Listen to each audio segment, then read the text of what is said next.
what is going on, guys? Now we have the big one Saturday evening, or Saturday morning I should say if you're in the UK. Naoya Inoue, Junto Nakatani. What a fight this is, not in Japanese boxing history, but boxing history in general. Two pound for pound greats going at it in its prime. But is Junto just a bit too small for Inoue, or has he got the skills to pay the bills where he's the first man to derail the hype of Inoue? Time will tell. Now, when with Inoue in his last fight against Picasso, you'll see, as well as he's boxed, as well as, you know, he has counter punching, as you'll see throughout this fight, he did show a lot of flaws that a fighter can easily push them back, where although he hits hard, his physicality isn't as, I mean, I know he's little and it's a lot smaller weights, that he just isn't the strongest physically, where fights can be easily won on the inside against someone a lot later, which Nakatani can take advantage of compared to someone like Picasso. But you see here, Picasso pushes him back I should say, speaking like I got a list like I'm Eubank, and when he threw them two left-right hooks, none of them landed, yet Inoue's sharp hooks, his sharp little sneaky uppercuts on the back foot, landed first, which shows the time and the precision of Inoue is second to none. And again there, slip that little jab from Picasso, boom, right on the top. Inoue is just a different level. Honestly, although he doesn't have the, how do I say, the fluid footwork, you know, the rhythm where he bounces in and out like a Cuban, he hasn't got that, but he makes up for it.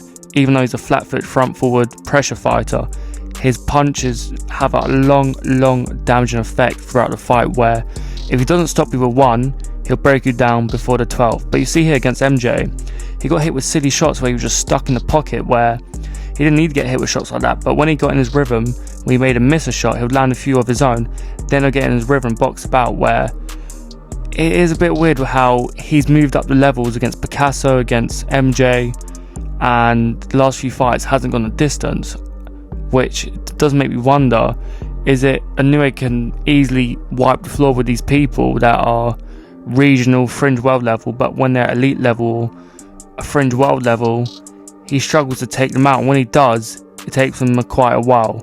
But with Nakatani, you see against Hernandez, first half of the fight battered him, boxed at range brilliantly, landed great shots, boxed, moved, pivot round, slipped under. It was pretty much a defensive masterclass where it was hit and don't get hit.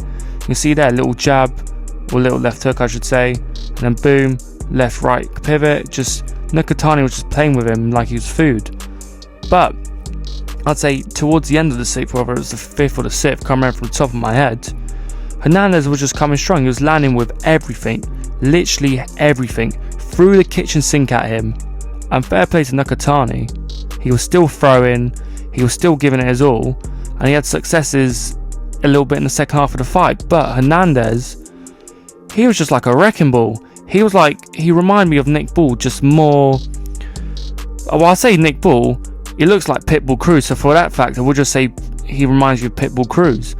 Got Mexican, got a little Skinner popping, but his defense is horrendous, Hernandez, but he was still throwing, and Nakatani couldn't throw a dent into him, where Nakatani, usually when you see against Maloney, the effects he was having on people, but you do wonder with Hernandez, because he's only fought at regional level, and you know how these Mexicans are, especially in Tijuana, you can't knock him out. So maybe it's just one of them tough learning fights which Nakatani went through, because if I'm completely honest, I had it as a draw watching it live. I'm rewatching it again, I did have it 114, so could have gone either way, but you know how judging is in boxing. I don't even have to say anymore, you know the drill. Now, you see here as well, when he fights that are a lot more fluid, he struggles to land, he struggles to pinpoint them, where it's just more of the fact of reading your measurement, reading your distance, which he does struggle with from time to time, because of course he's a southpaw, but he has longer reach than a lot of people at his weight. So again, if you're going to be a lot taller and a lot more dangly and have a bigger range than people at your weight, you've got to manage it from the first bell, which it does take a while to do, as you saw with the Maloney fight. But with Inoue, his keys to victory is quite simple. You got to work under his range, you got to make him give it up and then drag it to the inside and do what you need to do. You got to start the fight in third gear though, because if I'm completely honest, the amount of times where you see against Neri and Cardenas where he got dropped early because he starts off in first gear where he's flat-footed, he's not eased into the fight, next thing you know, he gets caught with something that you don't expect. So he does start off very slow and does lose a few of the early rounds, also against TJ Doheny, although he didn't get dropped. but the fight is won on the front foot. So if you drag him onto the inside, dictate the tempo on the front foot, the fight is yours. Whereas Nakatani, the lead hand is the key for all threes: the hooks, the uppercuts, and the jab. Because he does struggle against southpaws like Derhani. MJ, he did struggle at moments, although it was very dominant from him. So southpaws could be a kryptonite for Inoue if he exploits them. But you got to land 2-3 combos and pivot around. I think with Nakatani, he does hit hard, but as he's moved up a weight, you do have to try to win the fight on points and get the nod on the scorecards. And plus it's in Japan, both Japanese stars, even playing field. And as I said about Inoue, you got to take advantage of a slow start and just win the rounds early, because when you go to the scorecards, that could be the biggest factor the first 3-4 rounds. Now, tremendous fight, absolutely cracking fight, and I'm happy 2 pound for pound stars are getting it on. Now, if I'm completely honest, I would say this fight is a 60-40 favor of Inoue, as it's at his weight, and based on recent performances and based off of form, you would obviously pick Inoue. But Inoue has struggled against opponents like Nakatani, who are taller and rangier than him, and Nakatani has struggled against people who are smaller and shorter than him, a bit like Inoue. So they're both each other's kryptonites, which does seem like an intriguing fight on paper, but there's one winner in my eyes, and I do believe that is Naoya Inoue. I do believe he'll trouble him at moments. I do believe Nakatani will make it competitive, and he might nab a few rounds, but I do believe Inoue will get the job done. I don't believe it will be by knockout.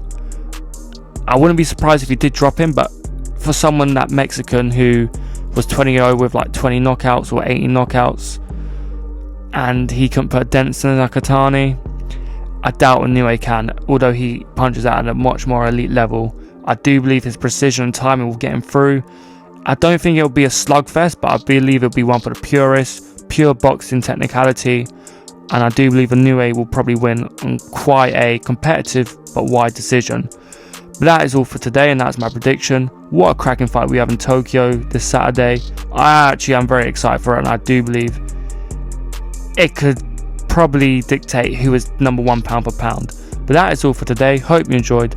Please like, subscribe, and as always, this ain't financial advice. This is going to be what I'll be betting and backing based off my research. Have a great day, boys.